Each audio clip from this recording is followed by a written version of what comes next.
At the University of Memphis, our mission is clear: a successful outcome for every student. We're boldly reimagining what it means to support and empower our students inside and outside the classroom. I provide real-world experiences, professional guidance so that students can reach their absolute best, and mentorship so that they can do whatever they need to do to inspire the world through their creativity in music, through their compositions, and through what they learn here academically to scholarly research the world. I help every student find a successful outcome by remembering that we all have to start somewhere, by providing resources like the Career Closet, finding the gaps for every student, and helping them understand that success is individual, and we're going to help them every step of the way. I provide students with the opportunity to engage in industry-based problems with real-world experience to help them be prepared to achieve their goals. At the College of Health Sciences, we are committed to a successful outcome for every student, and we do so by making certain that every course a student needs is available to that student, fall, spring, or summer. In addition, every student in our college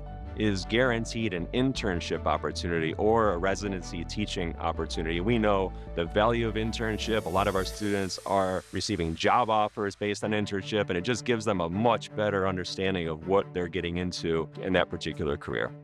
Successful outcome looks like for me, graduating college, being a first-generation student, while also continuing my passion for government service. But I also look forward to enjoying campus life and being able to take advantage of the amazing resources that we have here. Success at University of Memphis means having world-class faculty and having great support, divine community, and having real-life experiences. So you come, you learn, you grow, and ready to succeed in life. A successful outcome at U of M is graduating, going to grad school, and getting my doctorate in physical therapy. As a transfer student, successful outcomes are so important to me. Knowing that I picked the right place that is filled with belonging and new cultures and perspectives is something that I deem really important. To me, a successful outcome is more than just academic success. It takes more to thrive in the world post-college than just good grades and a good transcript. So that's why it's very important to me that the university is making this commitment to really make sure that every student is successful.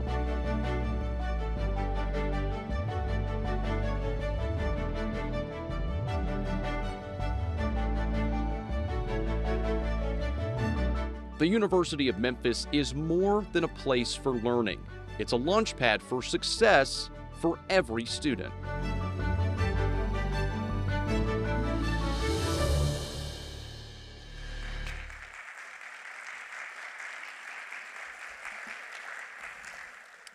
Good afternoon, everyone. Thanks for taking time out of your busy schedules. I know this is an incredibly busy time for everybody as we get the semester wrapped up, and I do appreciate your time. And if I didn't feel this was incredibly important, we wouldn't waste your time, but it is important. You know, I've been in higher education now over 30 years, and the time we are living in as it relates to higher education is unlike anything I've witnessed. And for those of you who have been around for a while, I think you would agree. You know, about 15 years ago, I noticed a major shift occurring when prospective students began citing outcomes as a major criteria for going to college and for choosing their college. This trend has continued and has accelerated. You combine this with fewer 18-year-olds and fewer 18-year-olds who are going to college, the impacts on higher education are great. When we developed the Ascend strategy a few years ago, we were very purposeful about listening. Some of you may remember that I went around and visited every academic department on campus, and I listened to each and every one of you as I made those visits. Then, knowing where we are, where higher education was heading, and where we needed to go, the Ascend strategy emerged. That was a couple of years ago. And while I'm pleased with the direction of the university per the Ascend strategy, we are not moving at the pace that we need to be moving. There was, I think it was Peter Drucker said that when the pace of the environment outside the organization exceeds the pace of the organization, then the end is near. Now, the end is not near for us, but it does mean that we need to find a way to speed up. we are simply, in many cases, just going through the motions, doing what we've always done. And unfortunately, many of the things that we've done in the past will not carry us into a very different future. Last summer, Professor Andrew Tawfik, and I don't know if Dr. Tawfik is here because he had no idea I was going to mention him. He's an associate professor of instructional design and technology, contacted me with some good ideas and suggestions about creating change required by the Ascend strategy. I appreciate him reaching out and making some suggestions. One suggestion he made was to read a book called The Power of Habit. It's actually a book that I had read several years ago, but it was in a very different context. So I took some time over the holiday break to reread the book. And as I was rereading the book, again, a story that I had remembered from several years ago when reading it, but in now a new context really jumped out at me. And it was a story about Alcoa and how they focused on no accidents as their key thing, which really propelled them forward. And it led me to think about what is the one thing that we ought to be focusing on that would drive everything else? And simply, it's a successful outcome for every student. I hope you've had the opportunity to watch the President's Perspective video that was shared a few weeks ago regarding our commitment of a successful outcome for every student. I talked about Alcoa and the commitment that they had made to no accidents. And with the work that we've been doing over the past few years to achieve the goals of the Ascend strategic plan, this commitment is a natural fit for our efforts. Throughout the strategic plan, you'll see outcomes, outcomes, outcomes. So if it's already in the strategic plan, why make a big deal about it now? Because what I believe is missing from the strategic plan and the implementation of the plan is the responsibility for ownership and a sense of urgency. We all play a role in the success of our students. Every one of us. No one is exempt from that responsibility. And we play a role now, not tomorrow, not next week, but every single day. And you may think that because you don't directly interact with students on a daily basis, that you don't play a part in the success, but you do. Whether you're keeping the campus landscaping looking beautiful so students feel proud of their school, or working behind the scenes on an audit of our processes to ensure students have an easier time navigating their time here, your work is an important part of ensuring our students succeed. If you think about the purpose of our university and the purpose of our work here, it is to ensure that students succeed. I recently heard a leader at the university say that we need to know our students by name and story. Every student has a unique story, and they have a specific outcome in mind when they come here. Our job is to help them achieve it. We want every student to have a successful outcome. And the outcome is a personal and individual journey for each student. You may think it would make it more difficult to achieve, but if we come to work every day with a singular focus of providing a successful outcome for every student, there is no way we can fall short of our goal. Think about it. If you're focused on the success of every single student at the university, it gives more meaning to the work that you do. It empowers you to solve problems, find solutions, and collaborate more because we are all one team working toward one goal. It is our commitment to every student who chooses the University of Memphis. It is our commitment to their parents, and it is our commitment to each other. You know, every university may say they're focused on student success, but are they focused on a successful outcome for every single student? There are thousands of higher education institutions across our nation. Many of them say the same things, advertise similar messages, and promote the importance of their college. They talk about success, they talk about outcomes, but do any of them commit to a successful outcome for every student? And the train is on time. So, no, they don't. This is what Jim Collins refers to in his book, Built to Last, as a BHAG, or a big, hairy, audacious goal. A BHAG is a clear and compelling goal that needs little explanation. It's something that when you tell somebody this goal, in an elevator, you don't have to take the 3 minutes to explain it. It is clear on its surface. It's something that we all can believe in and make it happen if we work together. And that is what it will take. A shift in our culture and in our thinking. No longer are you doing your job for your department you work in.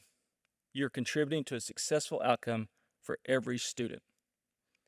If we all embrace this commitment, not only will we achieve our enrollment, retention, and graduation goals, we will do something that no other university has dared to commit to, ensuring a successful outcome for every student. This is why we're here, and this is the legacy we will leave for those who follow in our jobs. We now hold for the students who will become Tigers for life. Now, you may be thinking, I already do this by coming to work and doing my job every day. And many of you are, but some are not. For this to work, we all need to be committed to a successful outcome for every student. Let me give you an example of where we might be doing our job, but we're falling short of ensuring a successful outcome. We recently had a senior on a wait list for a class, and it was a class they needed to graduate that semester.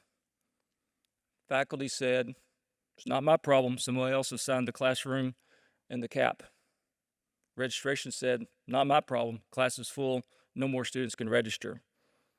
It's easy to say, "Too bad. That is their problem for not signing up sooner." But really, is that the student's problem? No. That's our problem. It's our problem if a student can't get in a class. If we're not making the sections large enough or offering enough sections to accommodate the students' needs, then we're focused on ourselves, not on the students. If we're focused on the students, then we wouldn't dare say it was the student's problem. What happens if that student didn't get in that class? And how many times has this happened in the past? That this student somehow, their voice wasn't loud enough to be heard where somebody actually took action. It could have very well been, "Sorry, you're on a wait list. Sorry, you didn't get in the class. Sorry, it's going to take you another semester." What if the student couldn't come back the next semester financially? Or maybe they had a job waiting for them at the end of the semester that depended upon them. How many times has that happened simply because somebody said, "Well, that's not my fault. It's not my problem. Student's problem." Now, while unlikely it would happen, it is possible. The work you do every day either directly impacts students or it goes to support the colleagues who do. All you need to do is think about the work you do and how it keeps the university running, or attracts new students, or enhances the experience of the students already here. If you can't see how your role is connected to student success, come and see me. I can help you find that connection. You may also be asking, well, what about research? We are an R1 institution. Research is vitally important to successful outcomes for every student. Even if the student is not directly involved in research during their time at the University of Memphis, they benefit from it. Research elevates a university in every way. It attracts stellar faculty and staff, creates stronger curriculum, and enhances the student experience. So why are we here today? Why is it important that we came together and talk about this? What does it mean and how is it different? First, delivering on our commitment requires accountability and ownership. You must be accountable for your work and your actions. It also means holding each other accountable. Don't accept that something can't happen because this is how we do it, or that isn't my job. Which leads me to the second area. Be solutions-oriented. Don't just pass along your problem to the next person thinking you've done your part, you've checked the box, so now it's somebody else's problem. If a solution isn't readily available, don't give up. Think about it this way. How big is your team? If you said or thought, my department or college, you aren't thinking big enough. We are all on the same team. one commitment, one team, 4,300 people strong. If a solution isn't readily available, look across the big team and find a way. So let me give you 3 examples of those who are committed to student success each and every day. We had people sending in over the past few months examples of where we are focusing on student success, and so I picked a couple of those. I have many examples I could pick from, but I just picked from a few. I'm going to read from what was submitted. In the spring of 2024, graduation coach Perry Hall received an academic alert for Mary, not her real name, trying to hide her identity, a senior on the cusp of graduation who revealed that she was facing significant financial and academic challenges on her journey towards graduating and commissioning as an Army officer. After meeting with Mary, Perry listened to her concerns and struggles, referred her to the school's emergency fund, and collaborated with her professor, Dr. Alan Woodall, in order to encourage and support her as she worked towards completing her assignments and connecting with other available campus resources such as tutoring and the dean of students. Much to the delight of her family and friends, Mary graduated. Here is a note she sent to Perry and Professor Woodall shortly after graduation. Dr. Allen and Mr. Perry, you both went above and beyond to keep me level-headed and motivated me to continue and get my degree and commissioned to become an Army officer. It is because of you guys I didn't fail, because there were plenty of times I wanted to give up and quit and just start over next year, and you did not allow it. You both pushed me to go hard and get the job done. Keep continuing to have the hearts and motivation to provide future students like myself who needed it. Mr. Hall is a graduation coach in the Multicultural Affairs Office, and Dr. Woodall is an assistant professor of teaching in the Department of World Languages and Literature. If Mr. Hall and Dr. Woodall are here today, would you please stand up so we can recognize you and your commitment to students?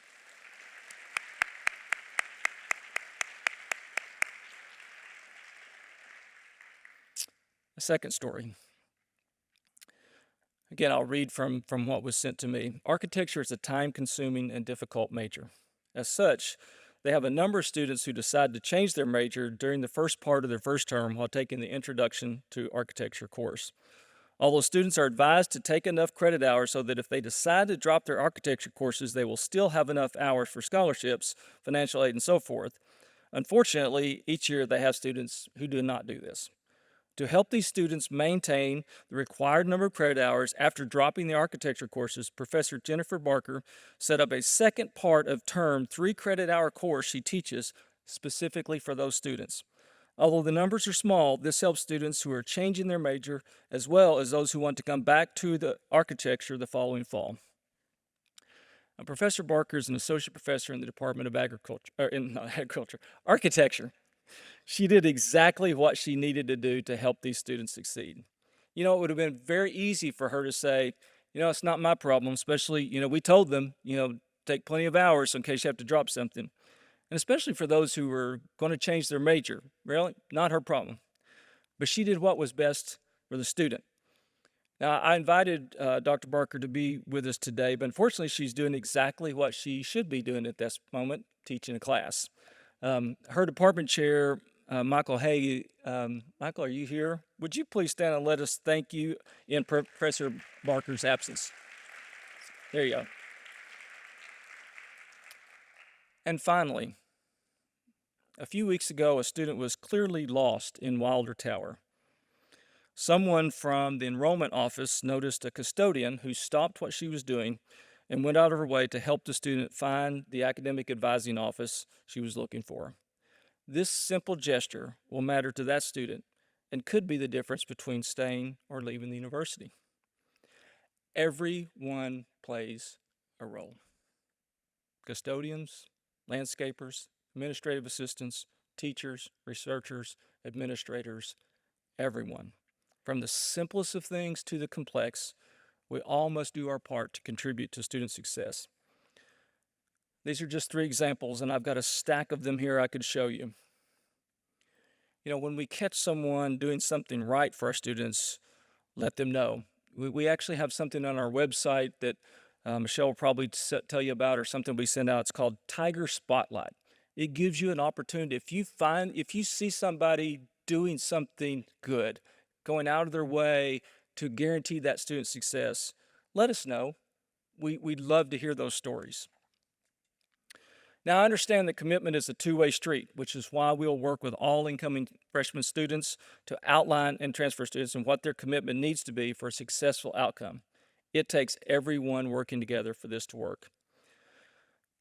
I've heard from many of you that you're frustrated because you want things to move faster, more smoothly, or more collaboratively, fewer silos or siloed thinking.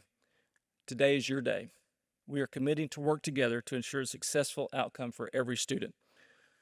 You all had a chance to sign our commitment banner on your way in.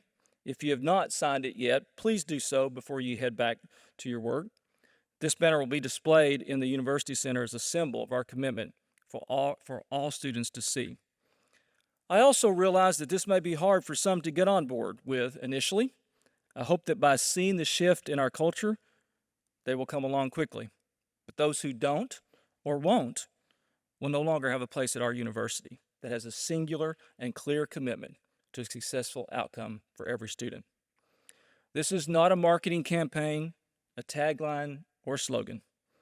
A successful outcome for every student is a commitment to changing by creating a culture that will live on long after we have moved on. We can't do what we don't measure, so we'll start with what we can easily measure. How many new students we enroll, retention rates, graduation rates, and what happens afterwards. Does a student get a job or enroll in postgraduate studies? But there are other areas of great importance on this journey. If a student does not have a successful outcome, why not? What happened? What was the root cause, and how can we fix it for the next student? So if I haven't been clear, let me be clear now. We put students first, period. Anything short of that is failure. We are committed to a successful outcome for every student. Up next, I have invited members of the university's leadership team to join us for a panel discussion on how their areas work to provide a successful outcome for every student. As we transition, we'll share a video with voices from around the university on how they contribute to student success. But first, let me introduce our student moderator. He is our outgoing Student Government Association president. In fact, this is his last day as Student Government Association president. Right, the inauguration is tonight, so a new president takes over. So if he's smiling, he's seeing the end. And he is a member of the Tigers class of 2025, Mr. Sam Warren. Thank you. Thank you for that wonderful introduction, President Hargrave. Good afternoon to y'all. My name is Samuel Warren, and as he said, I'm the outgoing student government president. Currently, I am a senior business management major that will, Lord willing, be graduating in just about 4 weeks. I spent 4 years in the Student Government Association. I've been involved at every level within it, and I've learned so many useful skills. I am an example of a successful outcome because my goal is to graduate and go on to own my own Chick-fil-A restaurant. The lessons I've learned both in and out of the classroom enable me to move towards that goal. This commitment is exactly what students need, and students must be willing to do their part as well. Beyond going to class and studying, students must be willing to seek information or help when needed. Those who run the university cannot ensure a successful outcome for every student if they don't know there's a problem. Now, let me introduce our wonderful panel. We have Dr. Bill Hargrave, President. Dr. David Russomano, currently serving as our Provost. Renee Bustamante, our Chief Operating Officer and Chief Financial Officer. Dr. Tara Jones, Senior Vice President of Advancement. Dr. Ed Scott, Senior Vice President and Athletic Director. And Michelle Earhart, Senior Vice President and Chief Marketing and Communication Officer.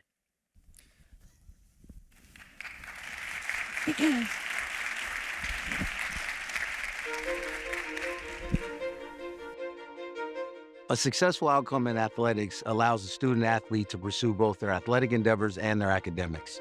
Our goal is when they leave the University of Memphis that they're able to use things like teamwork, resiliency, and adversity to be prepared for whatever they may counter for the rest of their lives. I help students have successful outcomes by always finding a way to say yes. When students ask for opportunities for scholarships, service learning, mentorship, research, practice opportunities in our university schools, or just someone who's looking out for them as a fellow Tiger who cares about their success, I find a way for every student to get what they need here at the university every day.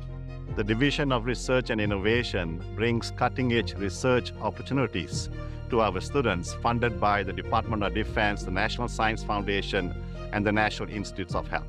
I think in the Division of Student Affairs, students having a successful outcome means we need to know our students by name and story and make sure that we are looking at all of the opportunities that are available to them and connecting them to the right resources and engagement opportunities so that they can build an amazing vocation as well as an amazing life. All right. So we'll get started. Dr. Rusumano, the first question is for you. How is success for every student even possible? Well, Sam, thank you for that question. And you know, as I'm thinking about it, kind of have my professor's hat on for a moment, and I'm hearing the part of the question, is it even possible? And then I have my provost hat on for how. So let's focus on, is it even possible first? So, you know, from my engineering background, I don't think there's any laws of nature that says it's impossible, right? The BHAG that President Hargrave talked about, we're not trying to create a device that will exceed nature's speed limit, the speed of light. So I would say without a doubt, it is definitely possible. No laws of nature that prevent it. So as provost, you know, in my area of responsibility of academic affairs, I'm thinking about the how, right? And it comes back to, and President Hargrave really talked about this in his remarks, but focus, through innovation, through accountability, and through partnerships. So focus, we all can get, you know, bogged down and distracted in how hectic our individual areas of responsibility are. And oftentimes when we may be having a heated debate about a given challenge, we can lose focus, right? Focus provides clarity in a moment of a storm, right? And so this unifying theme, I think, will help us as a team, as we work through issues, to remind ourselves, why are we all really here? And that's our commitment to a successful outcome. Now, as provost, certainly we want to incentivize academic programs that give our students an edge, right? And so one example that I'd like to point to is our AI for All initiative that we're launching this fall. We had every student in mind, the success of every student, regardless of your academic area of interest. And I was so delighted that our School of Social Work, our Department of English are offering the core courses that are part of our AI for All. And that's part of our commitment, thinking about outcomes for all of our students through innovative programs. So I'll point to that one. In terms of accountability, our deans are aware, and I would encourage our entire university community to look at our Power BI dashboard, where we look at every single academic program in terms of vitality scorecard. And this vitality scorecard has around 12 parameters. And each parameter really is focused on a successful outcome for every student. And I would encourage our university community to look at that scorecard to frame conversations. It's not there to say, hey, you know, what's going on here? This program's, you know, attrition rate is 5 times this program's attrition rate, and you're doing a bad job. That's not the purpose, but it's to raise the issue, to have collaborative discussions around those parameters and what they mean in terms of continuous improvement focused on a successful outcome for every student. And then partnerships. And President Hargrave talked about there is the student's responsibility as well, right? This is all about a partnership. When we're even recruiting students, if we're at a career fair, a recruitment fair, that this is a constant message that we are committed. We have more than a vested interest. It's why we're here.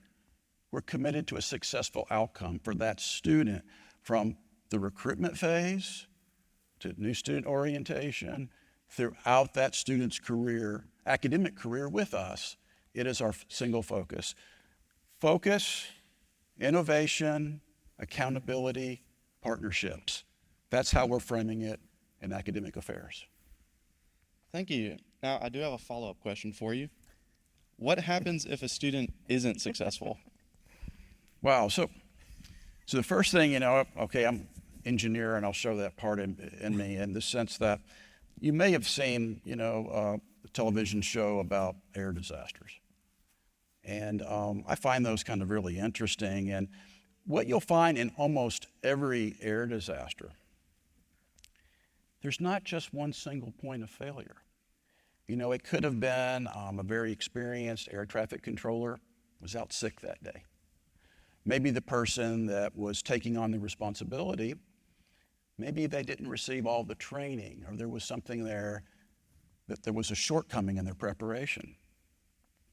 At the same time, maybe the pilots were a little more tired than the past, right? This was a final leg before they would go illegal in terms of their hours. And then there was another series of events, right, that one or two of those shortcomings in and of themselves would not have led to a catastrophic failure. But if you look at those events, it could have been, as the president mentioned, when the custodial worker was interfacing with the student, we didn't know where that given exchange was in a chain of situations. That could have been the final event that resulted in the student leaving the campus. So just as we analyze an air crash and think about what were the contributing factors, and look at that sometime, you'll find it fascinating. It's a series of things you never would think would lead to a catastrophic outcome. So I would like us, as a university, not in a punitive way, but if there is an unsuccessful outcome, it's our responsibility to analyze that, to try to figure out what went wrong in the spirit of institutional continuous improvement. Thank you. Dr. Scott, my next question is for you. With the complexities surrounding college athletics, including NIL and transfer portals, how will you navigate a successful outcome for every student athlete? I wasn't aware that there's complexities and change in college athletics right now, so this is new for me, Sam. No, I make a joke because listening to the President Hargrave talk earlier and talking about the pace of change, I don't think there's anything in higher education that normally changes faster than athletics. And in this current iteration of change, it is at warp speed, almost light speed, to quote the provost. I look at it probably similar to the provost, Sam, in 3 or 4 different ways. Number one, a big part of my job is to help ensure a positive outcome for every student, not just student athletes, right? We are the largest marketing arm. Athletics is the largest marketing arm of this institution.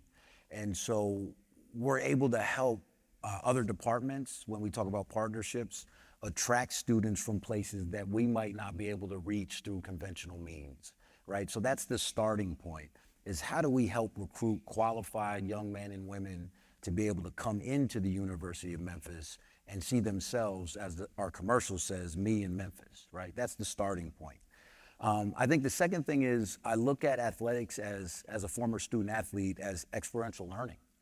There is a piece of athletics that allows someone to learn outside the classroom, as you heard me in the video, that they can build lessons for the rest of their life because of what they've experienced in athletics. Teamwork. We recruit individuals from all over the world to come participate on our teams. They're extremely diverse in terms of race and gender and height. If you look at our basketball team, you can have someone who's 6'2", or Musa who's 6'11", 7 feet. Right? And so we bring all these individuals together and we ask them to work together to achieve a common goal. And when you leave us and when you start your Chick-fil-A, which I will happily be a customer at, I think what happens is they can draw back on that experience and say, I know what this is like, and I have past experiences that will propel me to be successful. And the two easiest ones are athletics and academics. And we have the largest scoreboards in the city of Memphis. So, the score doesn't lie. And we found out yesterday that our men's basketball program finished the season number 25 in the country. And our football program finished number 24 in the country. That's a testament to the student athletes and the coaches. My job is to steer them in the right direction. But I bring that up because that's one of the ways that we're measuring our success for our student athletes in those sports, right? We won a regular season championship in women's soccer and men's soccer, right? So we can measure success athletically through objective means. That's pretty easy. Academically, I think and part of it is my job as the athletic director, is to tell a better story about how gifted we are academically, right? In the spring semester, we had a 3.4 GPA, right? A 3.4 GPA. Our football graduation success rate is 94%, and they're ranked number 23 in the country. And I bring that up, thank you. I bring it up that we have to tell a better story because I think often when we think of athletics and student outcomes, we think that these outcomes are diametrically opposed to one another, and they're not. I think they go hand in hand. If someone has hard work ethic, perseverance, and resilience in the classroom, we often see that on the basketball court or the soccer field or what have you. And I'll leave you with a story that I think resonates really, really well on all of these outcomes. We'll call this individual Jane to protect the innocent. This young woman is going to be honored at the President's Leadership Awards and Honor Assembly. And I believe I got that right because there's a lot of words there. I've been practicing that, okay? She's gonna be honored there. She is a junior in our management program with a perfect 4.0 GPA. But I say that because she will not be able to attend the awards assembly because she's going to be participating in tryouts for the Junior Olympics. And the best part about this story, I have goosebumps when I tell this story. The best part about this story is, what if I told you this individual is from Alaska and they are a first-generation college student? And because of the opportunity to participate in their sport at the University of Memphis, they will be able to have the outcome that they want. And that, to me, is what athletics can do for students, for the university at large, and make sure we all have the outcomes that we want. Thank you. And I look forward to seeing you in my drive-thru one day. Our next question is going to be for Renee. So much of the work that happens in your organization is behind the scenes of what students see and do every day. How does your organization contribute to the success of every student? Thank you, Sam, for the question, and good afternoon, everyone. Business and Finance is one of the major organizations at the university. It's 500 plus employees strong. We manage everything in terms of operations, name it, from facilities management to facilities planning to police services to human resources, IT, and continues, right? On the finance side is budgeting, is financial planning, is financial reporting, et cetera. So there is always work to be done, and it never stops. It's a 24/7 operation. We are here to serve the university community, and one of the things that we take pride on is the fact that goal number 6 in the Ascend strategy is about operational excellence. So what we're trying to do is strive to get to that point where we are providing indeed operational excellence. So for us, this is something that we take very seriously. It is part of our commitment to serve the community. We work very closely with all of the players inside the university, be it on the academic side, on the administrative side, with my partner right here on the athletic side, advancement, marketing, et cetera. So this is something that we are continuously working and doing, and we do it behind the scenes. But why? We do it because we're trying to make sure that the outcome is achieved for every single student, and it's a positive one. And I'm going to give you some examples of some of the things that we do that may not get a lot of publicity, but at the same time, I take a lot of pride in seeing some of my team members, get engaged in those types of situations. One of them is probably here sitting, and I'm going to embarrass her. Her name is LaDonald Curry, and I'm very proud of some of the things that she does on behalf of the team. But we get a lot of phone calls from students sometimes. We are their last resort. They're calling us to basically say, hey, I need help. I need help because I got to register for a class and I missed the deadline. What can I do? She works with parents, she works with the students, and she basically works to ensure that they are all here present and helping, making sure that they get enrolled and that they continue to work. So we try to do that every single day. From the minute the student shows up, parks the car, safety and security, landscaping, custodial work, name it. So for that, I'm very proud. I'm very proud of the partnerships that I have inside the university and the community here. So we will continue to strive to work on that. Thank you very much. Now, I also have a follow-up question for you as well. Hey. They don't get a break up here. So with the rollout of a new RCM budget model, what metrics are we using to determine funding decisions to ensure student success? Sure. So RCM stands for Responsibility Center Management. This is the new budget model that we have rolled out. And I will tell you that my team has been working on this alongside the provost office on this model for the last couple of years. And they have done an outstanding job in terms of putting together the model that is now going to be utilized for the next budgeting cycle. And we are right in the middle of putting the budget together. So the way that it's measured, and I'll just give a very brief introduction on this, all the revenues that are centrally allocated to the individual colleges are going to be based on metrics or a number of drivers that we have set out. Most of those drivers are actually credit hour driven. So there's a lot of that goes into what gets allocated from a revenue perspective into those college units.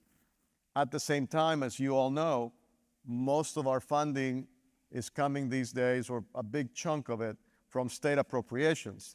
And the state appropriations actually have their own drivers.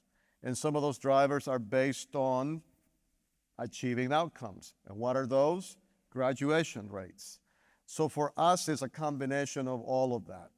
But think about it from this perspective. If you are a college and you are driving credit hours up and you're also graduating more students, then more funding is going to be allocated to you.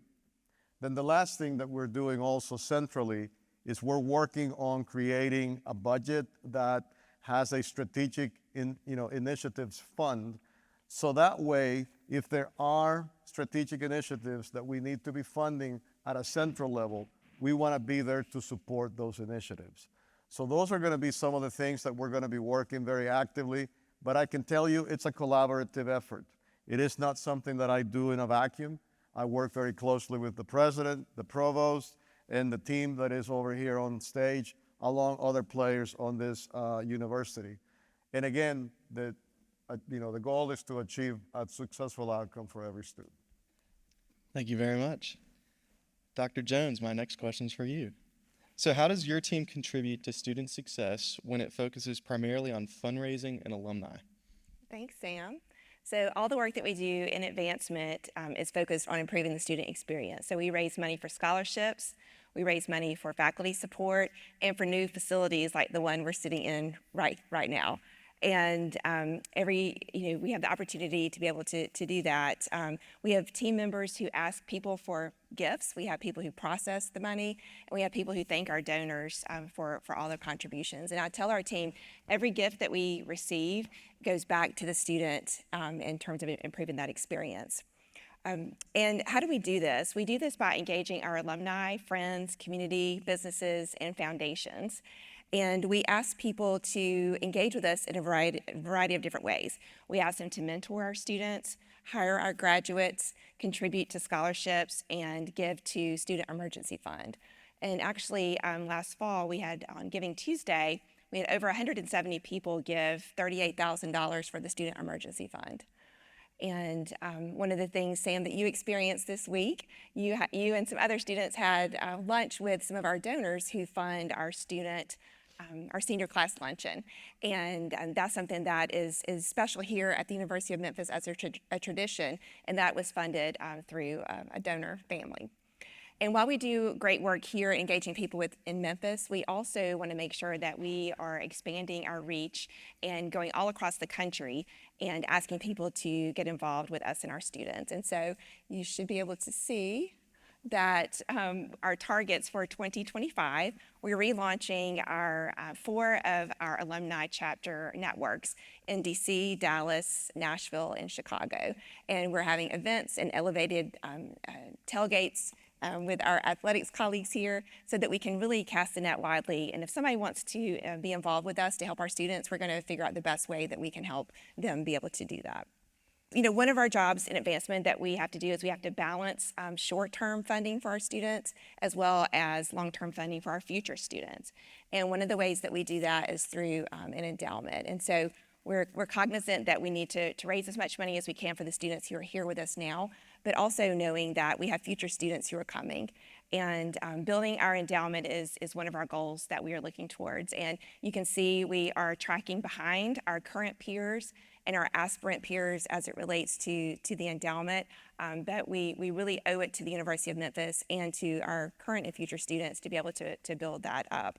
And you know, endowments are so important.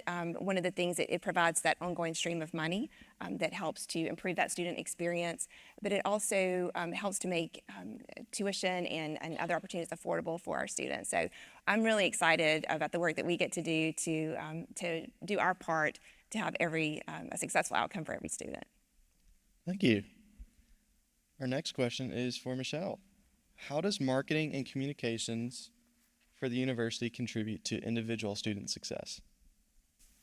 So if you think about the definition of a brand, it is the sum of your experiences. So the marketing communications team is really responsible for a lot of that first impression that happens, even before students ever get here. And working along with our partners, I mean, Dr. Scott talked about athletics is often the first time anyone knows about our brand because they happen to be watching their favorite sports teams and they get to see our brand. But that's kind of the top of the marketing funnel. If you think about a marketing funnel, for those of you who aren't familiar with the term, I'll say it's the 50,000 foot level. It's the content that gets created that is out there for the world to see. And it's beautiful because I have an incredibly talented team who does a lot of really great work working directly with students to showcase what makes the University of Memphis special. But it's not enough to just show them and talk about it and have it out in social media. We have to engage them and we have to bring them in, and that usually shows up through our website. So we bring them to our website and we want to engage them, get them to do something, put their name in so then we know who they are. And then they go a little bit further into the funnel and we work with our partners in enrollment to carry that conversation through to what we hope to call a conversion, which is enrolling in our university. And then I partner with my friend Melinda in student affairs to make sure that the experience while they're here is good. And then when they graduate, I partner with my buddy here, Tara, to make sure that as an alumni, they stay engaged and they become donors and they become lifelong Tigers. So I really feel that marketing and communications is on the journey with an individual student the entire time, from the minute that they know something about our university to the time they graduate and they're proud to be a Tiger. And that's why branding is really important, because it's what unifies us. You know, you got up this morning, you decided what you were going to wear. I mean, you want to put your best face forward. That's what your brand is.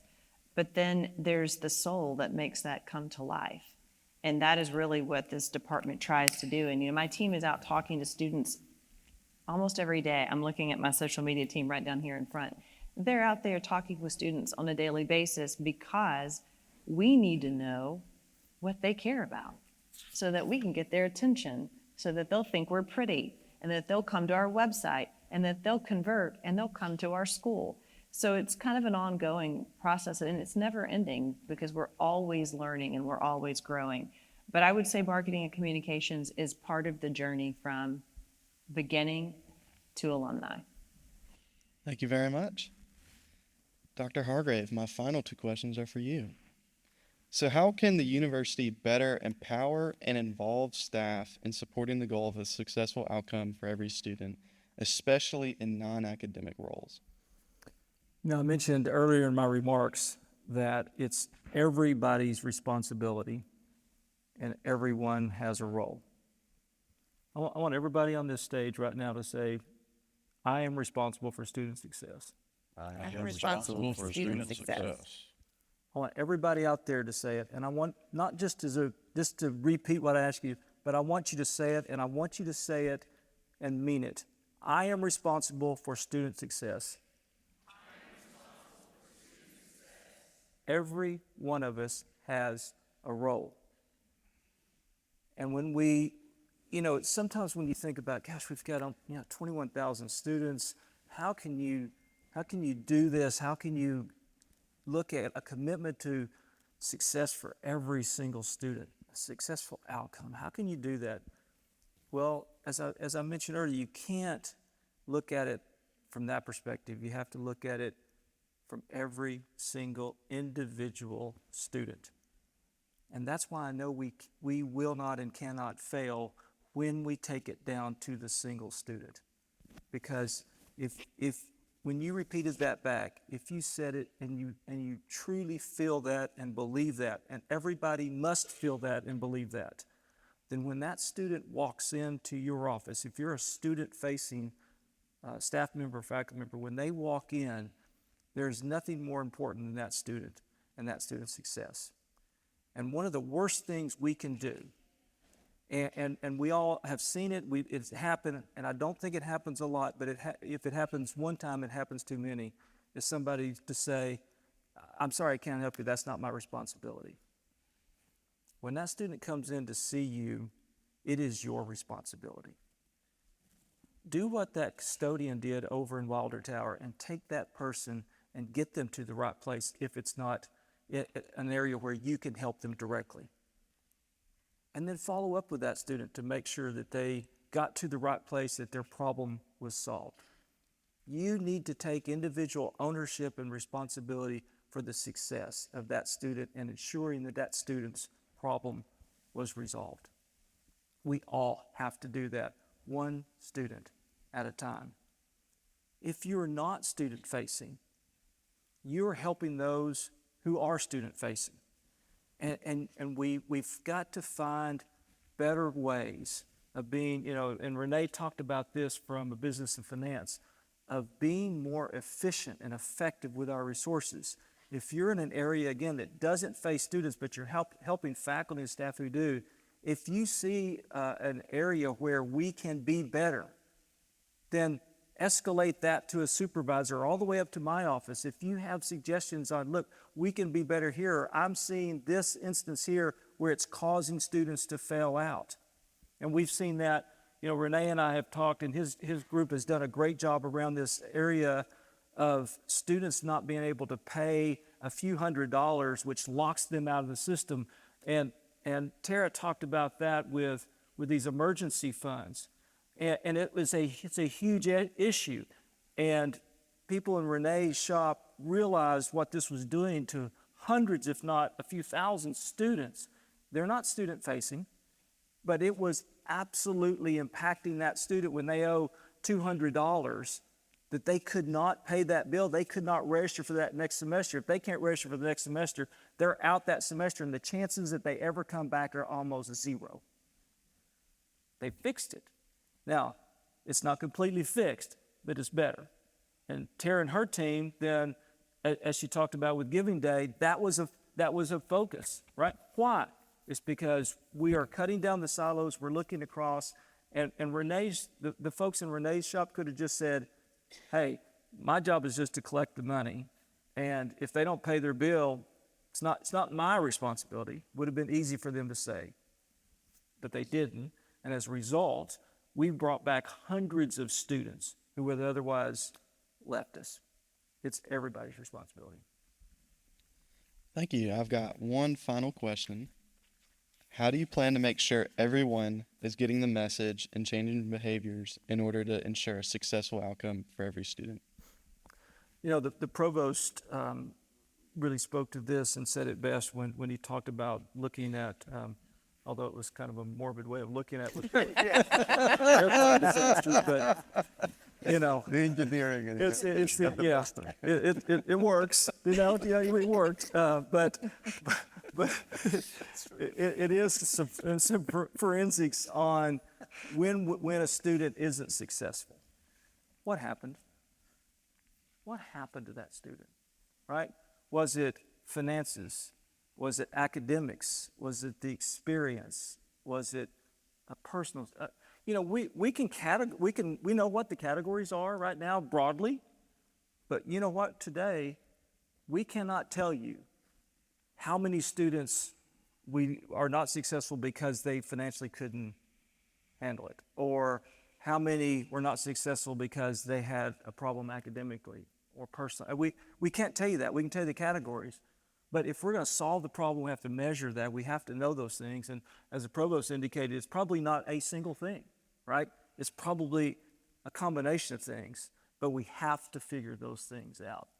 The other thing is, you know, we have to listen. And, you know, as in the previous question you asked, I invited people to look for opportunities to tell us how we can be better or where things are going wrong, right? I mean, whether you're faculty, staff, whatever your role is, if you see something repeating that creates issues, you've got to let somebody know, hey, this is creating issues for our students. Let somebody know. A lot of times we don't know, you know, that there's a problem until somebody tells us there's a problem. Sure. You know, I mentioned earlier about going around and visiting departments, you know, and it's a way of listening, right? It's a way of getting that feedback to know that something's going on. One of the things I heard when I ran around and visited with all the academic departments, again, I was listening for themes, and one of the themes that I kept hearing was from our faculty who were doing their best to try to reach every student, but found it very frustrating and were not successful in reaching every student because the range of academic qualifications or the academic quality of the students in their classes was so broad that they couldn't reach those who maybe needed it the most. And when we went back and looked at the data supported exactly what the faculty was saying, was that we were admitting students who were not prepared to be academically successful. And when you looked at the data, it was pretty compelling because if you let in a student who's not ready to be successful, then you've already set up a student really for failure. And so if you think about a successful outcome for every student, it starts with that entry, that enrollment of that student. And I know our enrollment team is looking at that, and you know, we took that data. Provost office did a fantastic job of shaping this fall 24 freshman class. And hopefully you already know this, but this fall 24 freshman class academically was the strongest in some areas it's been in 10 years. And it's just one data point to show what a difference that makes, is that from the fall to the spring, year over year, 4% increase in retention. And now let's put that in real numbers. That's a couple of hundred students who came back that previously would not have came back. That's a success, right? It's a success that they came back. But we have to continue to look for those ways to be successful. Many of you may know that I spend time almost every morning if weather and schedule permitting, walking around campus. And I walk around campus so that it gives me an opportunity to see and hear things that are going on, because I stop and talk to students, faculty, staff, and I learn a lot about what's going on. And that's a way we have to listen and learn. I go to some of you may have seen me at the Tiger Den. I love to go over the Tiger Den, and what I found, especially with students, if I sit down and talk to students, they are not hesitant about telling me all the problems that they have, which is fantastic. It's fantastic because, listen, seriously, I know that sounds funny, but if you sit down and you just have a conversation with students in the Tiger Den, this team right here knows. In fact, they probably dread me going into Tiger Den or walking around campus because I come back with a list of 10 things. It's like, hey, this is what I heard from this student, or have we looked at this? Because if you listen, then people will tell you what's wrong, and people will tell you how their experience can be better, or how they can be more successful. People want to be successful. Staff want to help students. They want to be more successful in their jobs. Faculty want to do a better job, in their research and their teaching. Students want to do a better job. Every student wants to come here and graduate, right, Sam? That's the hope. That's the hope, right? And so many times we just have to listen. And if we listen, that also empowers people because they know that they have our attention. Thank you, Dr. Hargrave, and thank you all for taking the time to answer questions. Can we give them a round of applause?